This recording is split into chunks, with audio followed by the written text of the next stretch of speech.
Hello and welcome to Biz Buzz with Bruno, presented by Mads Theater. I'm your host, Michael Bruno, and today we are thrilled to have Verona Area Community Theater's production of Disaster, written by the lovely and talented Seth Rudetsky, who's on a boat somewhere in Portugal right now.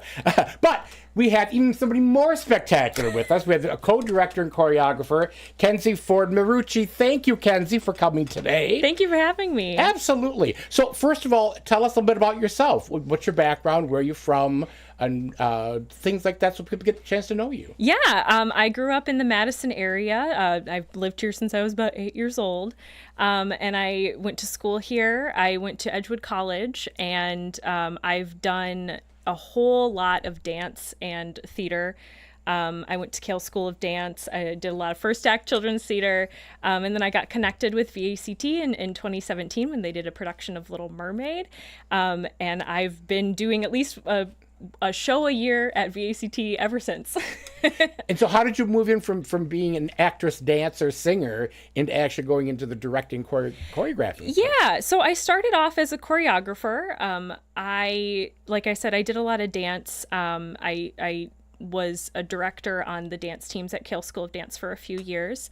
And then when I was in college, I was moved up to a staff member at First Act Children's Theater, and that was my duty, was to do all the choreography.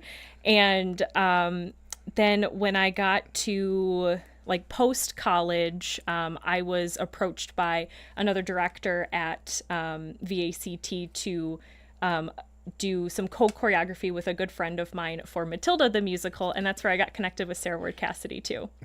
And now you're co-directing this production, yes, right? We're co-directing this production. So tell us a little bit about the production. Tell us, what is Disaster? That's a great question. What is Disaster? Think about all of those 1970s disaster movies. Just think of all of those, put them in a blender, throw some music, some top 40s music from the decade, and you got Disaster.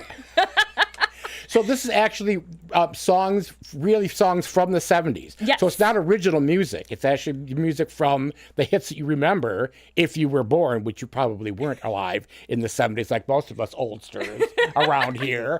Yes, songs that you know and love. Hot Stuff, Knock on Wood, Three Times a Lady, Saturday Night, S-A-T-U-R. Yeah. That's got to be a sing-along, because everybody knows that. Everybody knows that song. So tell me about, what is there? There must be a following plot line then. Are these all people that are involved in all these disasters that happen? Yes. So it is about a floating casino owned and operated by this really schmarmy guy, Tony. And he is in a rush to open. He wants to make as much money as he can. So he opens a casino, even though he is very aware of all of the things that could go wrong if he opens the casino as is. The show actually opens with its first disaster. Two of the construction workers are falling off the scaffolding. But Tony decides to open the casino anyway, and a whole slew of characters come in. We have a reporter, we have a couple waiters and waitresses who come in and are working at the casino. The reporter is trying to dig up some dirt on this Tony guy. There's a nun who's trying to stop everybody from gambling. That's one of my favorite characters. Oh my God. Mine so too. Funny. So the gambling nun, I just love that. Absolutely great. Especially since we went to Edgewood College. There probably weren't any nuns left there when you went to Edgewood College, were there? We also got a lounge singer as well, and her two kids, her twins. And then a disaster expert kind of soars in at the last second and is trying to tell everybody, hey, there's going to be a disaster on the ship. We need to move. But of course, Tony doesn't care about that. He just wants to make all the money. So kind of Act 1 kind of ends with that first huge disaster that affects everybody. We see little bits and pieces of it throughout Act 1, and then end of Act 1, kaboom. And are you doing these all to tracks? Is it musical, or do you have an orchestra? We do have an orchestra. Oh, cool. A little bit smaller than what we usually work with, but they're all fantastic. I went to our orchestra run through this past Tuesday. So fantastic. We have a great pit for the show. Yeah, so my question to Seth, who obviously is not here with us right now or yet, is that they're really using the real songs from that era. So it's not original music. So I'm assuming that you do the whole entire song, or is it just got clips from each song? That's a great question. So some of the songs are the full length. A song like Hot Stuff, Saturday Night, Knock on Wood, we do the full length of the song. Three Times a Lady, we do the whole song as well. But then there are little short segments. I won't spoil too many of them because if I say your favorite song and I tell you it's really short, you're not going to come. But we do have some of the songs were cut for the copy of the show that we have. So you get a whole lot of songs, but some of them are itty bitty short. And can you choose which ones to do with it, or does that is sent to you with the rights when you get the rights to do it? Yes, when we got the rights from MTI, it is a set list of the songs, the length, got all the sheet music. Because I was scrolling through Seth's notes about it, and when he first started this, he had gone through many different versions of things before it actually got to being on the Broadway version of it.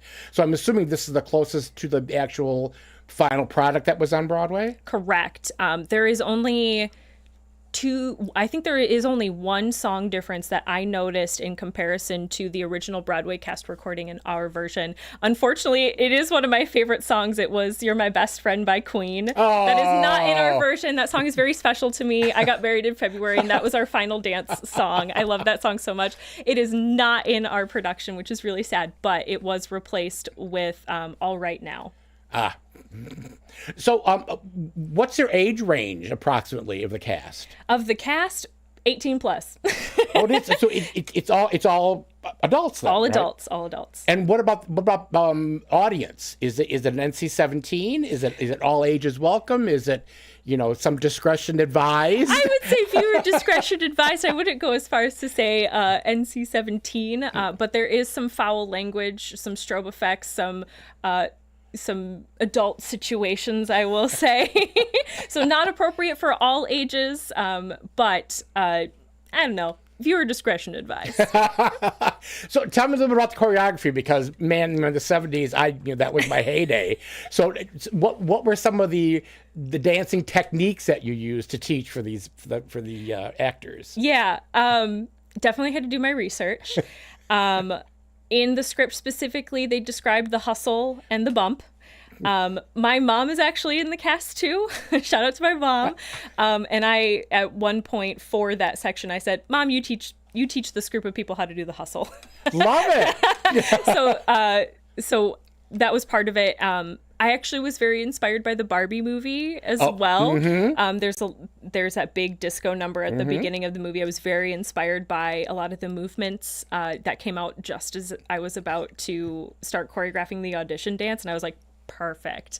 So I took a lot of inspiration from that, and then just some. What I wanted to replicate was this like party vibe. Like the general energy and the vibe of we are at a party having a good time. So there's a mix in the show of super choreographed dance numbers, and then we pause, and then people just kind of like improv and do their own thing.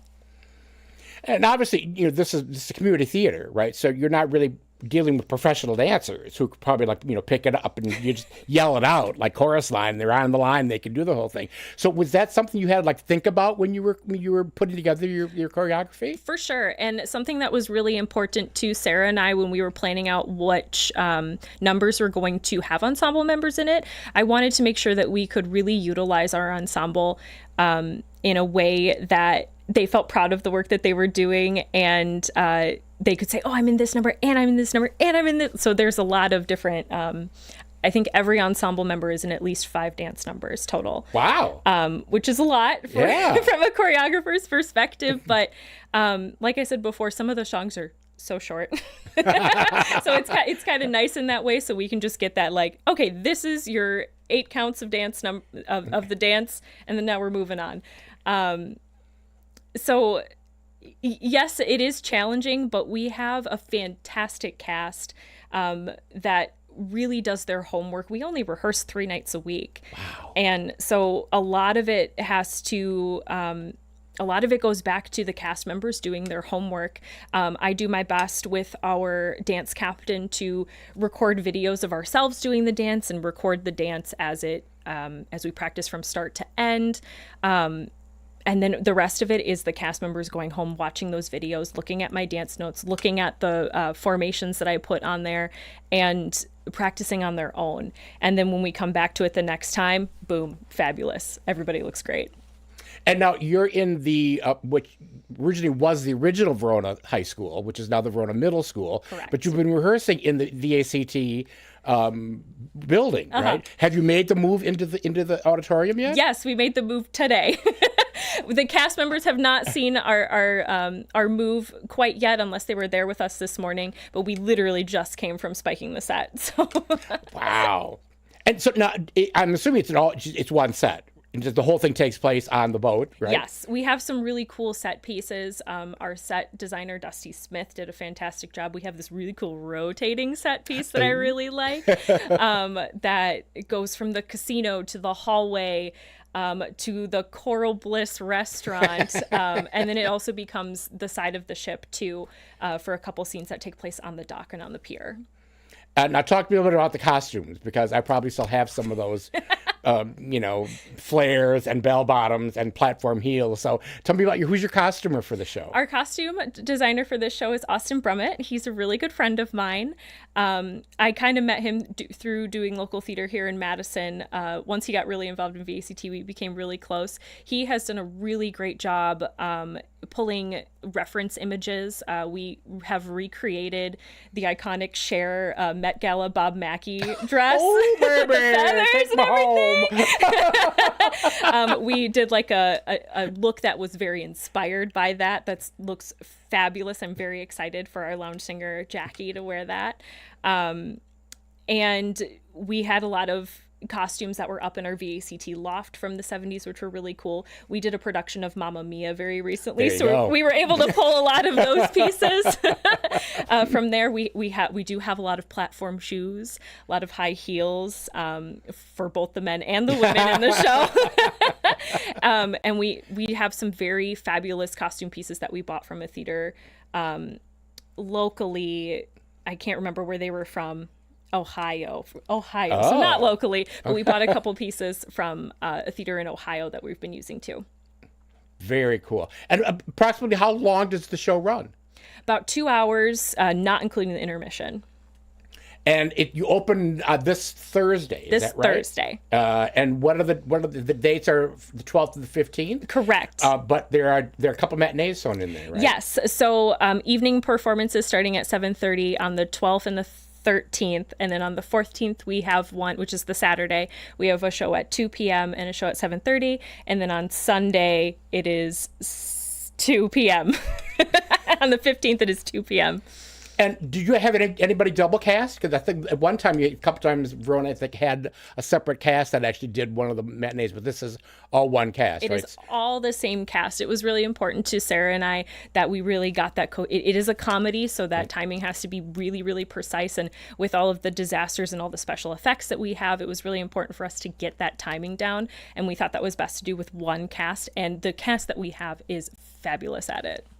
So how did you find out about it at first, and how did you decide this would be the show that you would do? Because not very many people know about the show. No, not at all. I say I'm doing disaster, and they're like, well, what kind of disaster? Oh, yeah, I was in that in high school. Yeah. So Verona, VACT does a selection committee every year, and I feel bad. I do not remember who exactly suggested it, but we go through all the shows that are currently available to get the rights on, like MTI and Concord, et cetera. And somebody found it on one of those licensing websites and was like, hey, this sounds neat, sounds funny. And we were like, okay.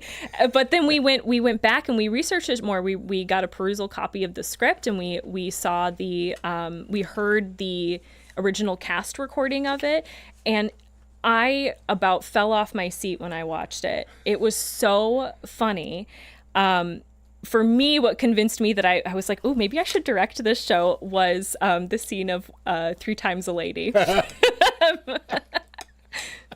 I mean, it truly, I mean, if you know nothing about it and you want to get a little hint, if you go on YouTube, there are a couple of clips of the original Broadway cast, which is screamingly funny. So funny. Fortunately, they don't give you the whole entire thing, which is really smart.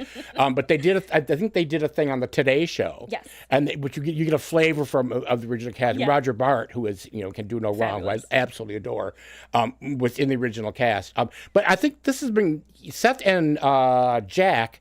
I think they started this in 2015, 2016? Yeah, I don't remember when it was initially released, but around that time, yeah. Yeah, the premise is really funny because you will recognize, the Poseidon Adventure and Towering Inferno and all those disaster movies, which are, when you look back at them now, they're so campy and they're so terrible. But those are big things back then. I mean, those are big blockbuster movies of their time. And we specifically looked at, there is an earthquake and a tidal wave sequence in Disaster. And we specifically looked at the Poseidon Adventure to see how we wanted to, because obviously we can't flip the whole theater upside down for the tidal wave. So we kind of looked at how they moved their actors and the camera angles to get inspired of how we were going to portray this earthquake, tidal wave, explosions, etc.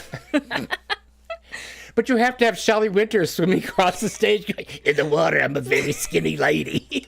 We do have somebody swimming across the stage. I love it. You gotta have it. You gotta have it. A lot of physical comedy in this show.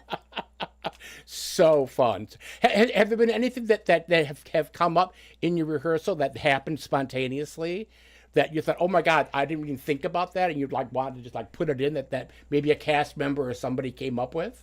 Yeah, something that's sticking in my head right now, because now every time it happens, I look for it.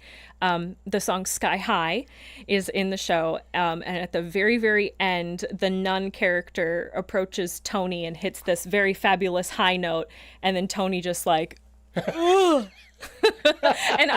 it is just something that tickles me every time I see it. But otherwise, like I said, we have a really, really strong cast, and they're all of our couple pairs, because of course this show has romance too. Mm-hmm. So we have a couple romantic couples that are coming up with their own bits too that I think are really funny. And are they all people you've worked with before? Are there some people that are new to VACT? Some people are new to VACT. I would say about 90% of the cast I personally have worked with before. 10% of people are probably brand new. I think I'm getting my percentages off a little bit on that, but math is hard. Nobody's gonna call you on it. There is a line in the show that is, but there's 100 people on the boat. If 80% survive, that means the other percent will die. That's how I feel right now. True. That's why we went into theater, because math was not an option. So I would say a very large chunk of our cast and the leads most of our leads have been involved with VACT before. All of our production staff has been involved in VACT before. But we always bring in some new folks who are from the Madison area. We have a woman coming in, one of our leads coming in from Beaver Dam. So they're a good balance of folks who are familiar to VACT and some people it's their first show. And what a interesting first show to have at VACT. Certainly. Okay, and in that vein, I'm going to kind of put you on the spot now. For people that are watching or listening, and they're thinking, I never heard of this show. Why would I go to this show? It's not Hamilton. It's not Beauty and the Beast. It's not Sound of Music. It's not any of the music that I've ever heard of. So how would you encourage somebody to get out there and actually buy a ticket for the show? Yeah. Well, first of all, I would challenge them to say, you probably have heard a lot of the songs from the show before. If you've ever been to any mall in America, you've probably heard them playing over the loudspeaker. But it is something so different and so fresh. It's not something, it's not a very popular show by any means, but it is a laugh riot. You're going to leave with a smile on your face. I hope your cheeks hurt from laughing when you leave. But then you're also going to leave, I hate to sound corny, but you're going to leave with a song in your heart. But these songs will get stuck in your head. One of my favorites, Never Can Say Goodbye. That I always leave the theater with that stuck in my head. I always leave with Hot Stuff in my head. But just even to listen to, like I said, our fantastic pit, listening to these songs, it is so fun. I would encourage, like, if you are looking for something to do this coming weekend that you just want to take a load off, come watch us have fun on stage. Come watch us make hilarity will ensue. Exactly. We hope you die from laughter. Oh boy. There's an encouraging note. And if you want to take advantage of that, go to vact.org. Is that right? For tickets? Tickets are on sale now. Yes. And like I say, it just have seen clips and pieces of it, and it is guaranteed to be a laugh riot. And I'm really thrilled you guys are actually bringing it, because it's never toured and it's never been anywhere near the Midwest. It's probably, I might even say, it's a Midwest premiere of the show. And had Seth been here, he would have let us know that it was going to be a Midwest premiere. But you're on a boat. I hope it's not like the Poseidon Adventure, Beth, because...